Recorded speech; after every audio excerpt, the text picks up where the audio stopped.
Donc, nous disposons d'une route nouvelle et vivante pour accéder à la présence de Dieu. Pensez à ça, une route nouvelle. Moi, j'ai essayé de mettre un visuel pour m'aider moi-même. Une route nouvelle. Mais cette route, c'est qui? C'est une personne vivante qui s'appelle Jésus. C'est pas un dogme, c'est pas un rituel, c'est pas un rite. C'est une route vivante. Votre humanité, vos raisonnements, votre être charnel comprendra rien. Mais nous allons demander ce soir au Saint-Esprit. Saint-Esprit, nous sommes nés de l'Esprit de Dieu. Et c'est par la foi que nous comprenons. Permets ce soir que nous comprenions par la foi que tu nous as donnée. Et donne-nous, s'il te plaît, une plus grande mesure de foi pour que nous puissions voir ce que ça signifie. Une route nouvelle, hein, c'est kainos, nouvelle, une route qui n'a jamais existé. Cette route a été créée par Jésus. Elle n'existait pas. Il n'y avait pas d'accès. Le voile était enfermé Dieu dans la volonté de Dieu. Il s'était enfermé lui-même dans cette arche, dans le Saint des Saints, et il ne voulait pas que n'importe qui puisse avoir accès parce qu'il ne peut pas, tout simplement pas. Nous, si on touchait Dieu dans notre humanité de pécheurs, nous mourrons exactement comme ça s'est passé pour beaucoup de cas dans l'Écriture, entre autres Uza, hein, qui a essayé de relever l'arche, et ça, il fallait vraiment pas faire ça, il en est mort. C'est compliqué, vous voyez, mais c'est juste pour nous faire comprendre. Et regardez cette image, pour moi, elle m'explique, elle m'aide à comprendre. Nous sommes en chemin sur cette route vivante qui est Christ pour accéder à beaucoup plus de qui est Dieu, beaucoup plus de révélations du Père, beaucoup plus de révélations du royaume de Dieu, de ce que nous avons à faire sur cette terre. Cette route ouverte par Jésus, c'est un modèle pour tous les croyants. Et nous-mêmes, pensez à ça, puisque nous sommes le corps de Christ, regardez, qui sommes-nous, nous aussi? Mais nous aussi, nous sommes cette route vivante, parce que nous devenons ce que Christ est, et nous le devenons pour les autres. Nous-mêmes, nous allons aider d'autres à entrer dans le royaume de Dieu, à leur donner des paroles de révélation, des paroles de sagesse, peut-être même une parole pour qu'ils donnent leur vie à Jésus. Et nous devenons cette route pour eux en les aidant à trouver Christ. Jésus, il a mené une vie d'obéissance, le mot est important, obéissance, abnégation, allant jusqu'à se sacrifier à la croix pour nous, nous ouvrant la voie pour la gloire de Dieu, la présence de Dieu, le Saint des Saints, on appelle ça comme ça. Le modèle établi par Jésus, il est à suivre par tous les croyants. Il n'y a pas de nom de famille par tous les croyants. Nous sommes, nous, tous les croyants qui croyons en Christ, de quelque dénomination que nous soyons, si nous pouvons confesser que Jésus est le Fils de Dieu, il est mort et ressuscité pour nous, il a pris nos péchés. Aujourd'hui, il est notre Sauveur, notre Seigneur. Nous faisons partie de la famille de Dieu. Si nous sommes dans la connaissance expérimentale de la connaissance de Dieu, c'est-à-dire dans l'épignosis et pas dans les informations religieuses. Donc, je vous invite à expérimenter et priez pour que nous puissions tous grandir et vivre dans l'expérience de la connaissance de la vérité qui nous rendra libres. Cette liberté de quoi? Eh bien, de pouvoir nous exprimer sur cette terre dans tout ce que Dieu veut que nous puissions dire.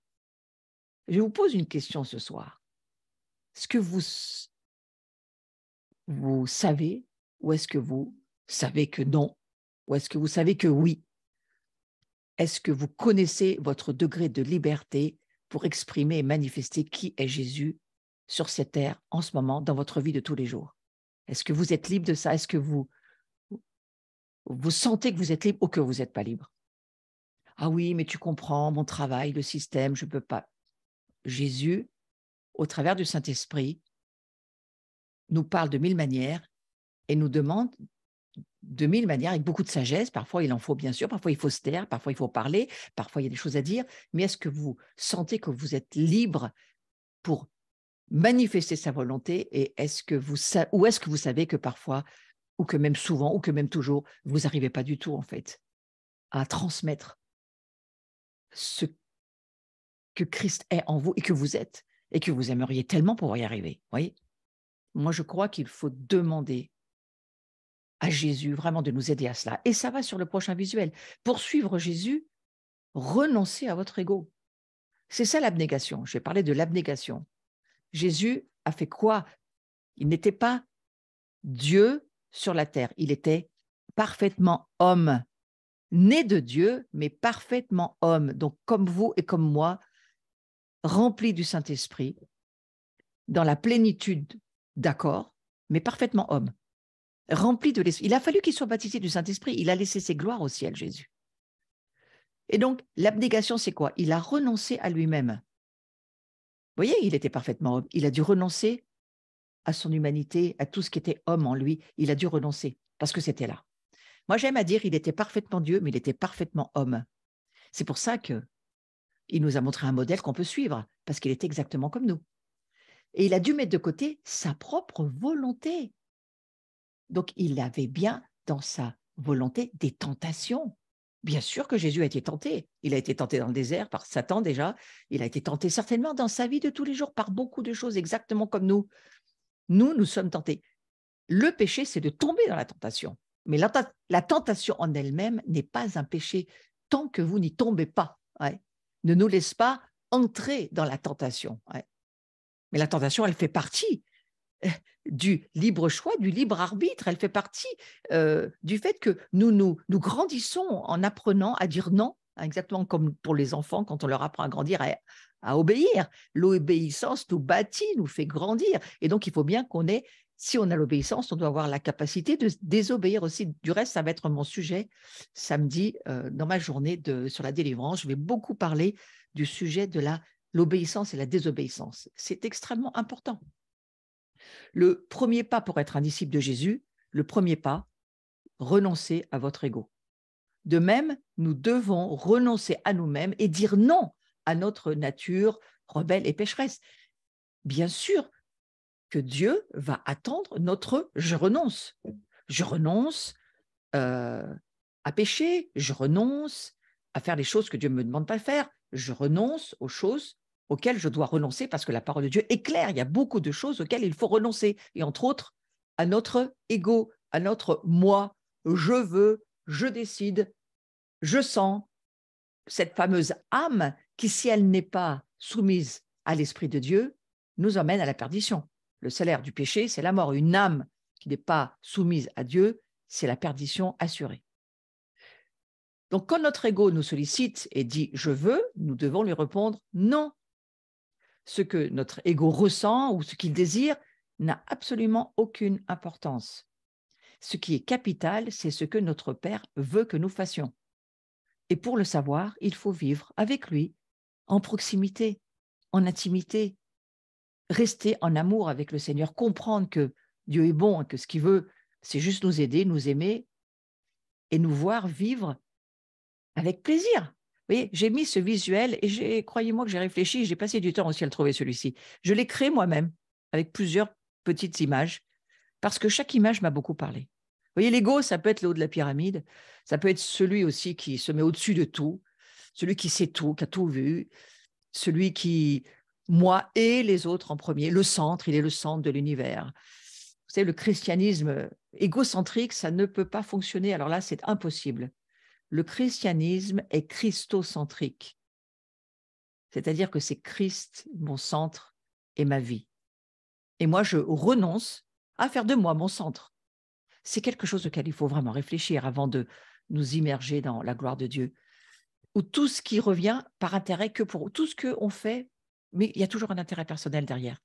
Mais c'est le gars qui se montre lui-même avec ses deux doigts. Et j'ai beaucoup médité sur ces visuels et je vous les offre avec plaisir parce que ça vaut tout un discours.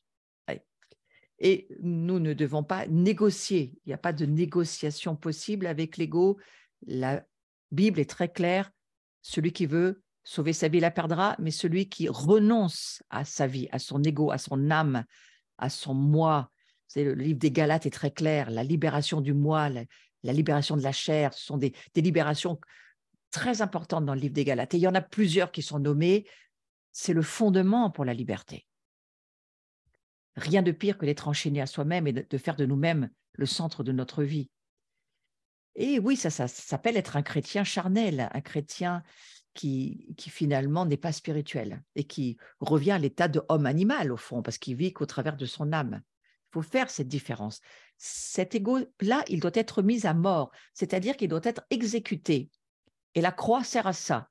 La croix, elle sert à nous dire, considérez-vous comme mort avec Christ. À quoi? À votre ego, à votre propre volonté, à vos propres intérêts, à ce qui revient toujours par rapport à vous, à ce que vous souhaitez, à ce que vous voudriez, au fait de vouloir toujours avoir raison, de toujours vouloir être celui qui sait mieux que tout le monde. Vous voyez, il faut renoncer à cela et le Seigneur vous y aidera à cela.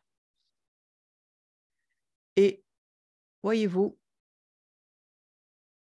il me semble, en tous les cas, je crois que Jésus ne peut pas faire, on va dire, il ne peut pas vivre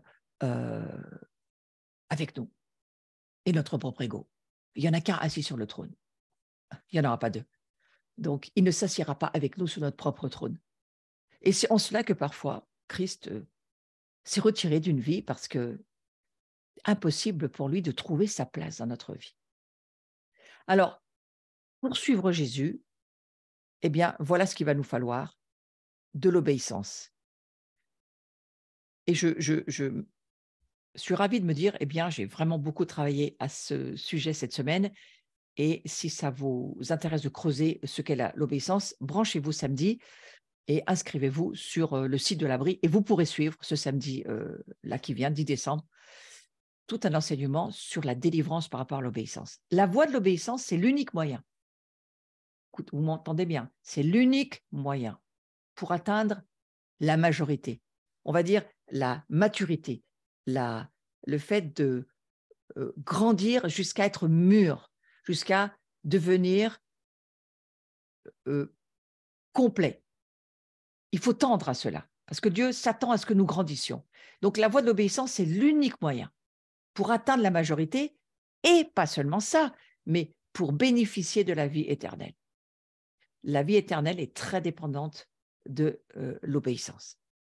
Pas un seul rebelle n'ira dans le royaume des cieux. L'accès est fermé aux rebelles. Les souffrances issues de notre désobéissance ne purifient ni ne nous font grandir, mais la souffrance issue de l'obéissance, elle, si. Vous voyez, si nous souffrons par désobéissance, ça, vous voyez, il y a certaines souffrances, j'entends des personnes me dire, oui, mais moi je souffre, et donc, oui, mais tu souffres parce que tu n'obéis pas au Seigneur. Tu n'obéis pas à ce que le Seigneur te demande de faire. Tu n'es pas en accord, tu n'es pas aligné avec la parole de Dieu. Tu ne cherches pas à obéir. Donc ces souffrances-là, elles vont t'amener nulle part, si ce n'est vers une mort spirituelle certaine, en tous les cas. Parce que le salaire du péché, c'est déjà le péché, lorsque on lui laisse un droit d'habitation, il prend de la place et puis il va t'emmener dans la direction où lui, il t'amène, c'est-à-dire la mort spirituelle, puis parfois même la mort physique. Il faut faire attention. Par contre, la souffrance qui est issue de l'obéissance, elle produit beaucoup de choses. Et c'est évidemment le chemin qu'a suivi Jésus. Dans Hébreux, chapitre 5, versets 7 et 8, on peut lire, c'est lui qui, dans les jours de sa chair, ayant présenté avec de grands cris, avec larmes, des prières et des supplications, il y a de la souffrance, à celui qui pouvait le sauver de la mort, ayant été exaucé à cause de sa piété, a appris, bien qu'il fût fils, l'obéissance par les choses qu'il a souffertes. Lorsque nous souffrons pour Christ, nous apprenons à obéir. Mais lorsque nous souffrons par désobéissance, nous n'apprenons rien du tout. Donc, il y a l'obéissance pour suivre Jésus et il y a la souffrance. La souffrance, on vient de le voir, Jésus a suivi aussi cette voie, nous devons la suivre et on va lire ce verset, très intéressant parce que nous devons la suivre tout comme lui, il l'a suivi pour atteindre la maturité, la perfection. Hein. Ce que j'entends par perfection, c'est la maturité, l'achèvement de son appel et de son mandat sur la terre, à travers la souffrance. La souffrance va de pair avec l'obéissance totale à Dieu. Il a appris, je continue le verset de Hébreux chapitre 5, maintenant on passe du verset 8 au verset 9, il a appris, verset 8, bien qu'il fût fils, vous voyez, c'est pas parce qu'on est fils ou fille qu'on n'a pas à suivre ce chemin de l'apprentissage et la souffrance en obéissant à Christ. On a besoin de suivre ce chemin. Et donc, il a appris, bien qu'il fût fils, l'obéissance par les choses qu'il a souffertes. et qui, après avoir été élevé à la perfection, ça veut dire ayant été consacré, consommé, hein, il a consommé sa vie pour nous, est devenu, pour tous ceux qui lui obéissent, l'auteur d'un salut éternel. Dieu l'ayant déclaré souverain sacrificateur selon l'ordre de Melchisédek. Vous voyez, c'est juste ce passage avant cette incroyable parole où Dieu dit qu'il est déclaré souverain sacrificateur selon l'ordre de Melchisédek. Donc, l'obéissance, la souffrance sont extrêmement importants. Je crois que c'est le chemin pour vivre la gloire de Dieu, mais pas seulement, il y a aussi la mort. Jésus a suivi le chemin qui mène à la mort en sacrifice pour nous montrer le chemin que nous devons suivre. Nous, Dieu ne nous demande pas de mourir, bien évidemment, physiquement, ça ne servirait absolument à rien et c'est surtout pas la chose à faire, mais mourir à notre ego, mourir à nous-mêmes, mourir à notre chair. Nous devons choisir de suivre la voie du renoncement, la repentance qui nous amène au renoncement. Et en renoncement, eh bien, ce renoncement-là, il va produire un fruit éternel de gloire. Eh bien, on doit suivre cette voie du renoncement, de la souffrance, de l'obéissance et de la mort au quotidien. Ça s'appelle la crucifixion de la chair, vous voyez. Et là-dessus, il n'y a pas d'histoire de démon pour le moment. Si nous apprenons à renoncer à notre ego, à renoncer à notre chair, vous savez, le diable ne mange que la chair, c'est-à-dire la poussière que nous sommes, si nous lui laissons le droit de le faire. Mais en renonçant et en crucifiant notre ego et en suivant, en obéissant à Jésus, c'est la porte fermée à la démonologie, voyez-vous. Et on aura là un chemin tout tracé pour entrer dans la gloire de Dieu. Donc, je vais m'arrêter là pour ce soir parce qu'il est l'heure. J'espère que ce cours va susciter en vous un désir de méditer ce passage de Hébreux 5, parce que dans les jours de sa chair, avec cris et larmes et supplications, Jésus nous a sauvés au travers de ce chemin qu'il n'a pas pu éviter. Son père a dit, non, mon fils, c'est au travers de ce chemin-là que tu apprends l'obéissance. Mais vous voyez, l'obéissance de Christ a amené la résurrection pour l'humanité entière. Eh bien, nous, en obéissant à Dieu, au travers du renoncement à notre ego, à notre moi, à notre chair, eh bien, nous pouvons accéder à la gloire de Dieu et on en reparlera encore la prochaine fois. Je veux prier simplement quelques minutes pour que vous ayez en vous ce désir de comprendre par la foi ce que la parole de Dieu vous dit. Et que, avec moi, en accord avec moi ce soir, nous puissions tous demander au Seigneur de nous partager des nouvelles révélations sur qui il est en nous, qui nous sommes en lui, quel est ce chemin glorieux sur lequel nous marchons, qui est-il ce Dieu qui s'est fait homme et qui ouvre une route dont il nous fait nous-mêmes son propre corps pour que nous devenions à notre tour la gloire qu'il est venu partager avec nous sur la terre. Seigneur, je prie qu'il y ait des révélations que tu nous permettes de voir par la foi et que ça forge en nous ces fils et ces filles de ta gloire, que tu nous accordes plus de ta gloire. Pour ce temps que nous prenons avec toi, ce rendez-vous que nous prenons chaque jeudi, Seigneur Jésus, forge en nous, mets du poids de qui tu es en nous et que nous puissions vivre l'expérience de ce que tu dis, que par ton sang, la route est ouverte, l'accès est libre, nous avons une liberté de parole, que nous puissions t'obéir lorsque tu nous demandes de parler de ta part, de dire de ta part, peut-être à nous, à notre âme, à notre corps, pour la guérison, pour la délivrance, mais peut-être aussi pour les autres autour de nous, que nous puissions gagner par des paroles puissantes que tu veux dire à ceux qui sont autour de nous, que nous puissions parler et créer le royaume qui s'est approché de l'humanité, et afin que l'humanité puisse attraper le royaume que tu leur tends et prendre la main de Jésus et être sauvé et faire partie de la famille de Dieu. Seigneur, c'est ce que je prie ce soir. Je prie qu'il y ait en nous un renoncement à notre ego, à vouloir vivre pour nous, pour notre nos désirs, notre volonté. Seigneur, pardon. Pardon pour cet ego qui doit être mis à la croix tous les jours.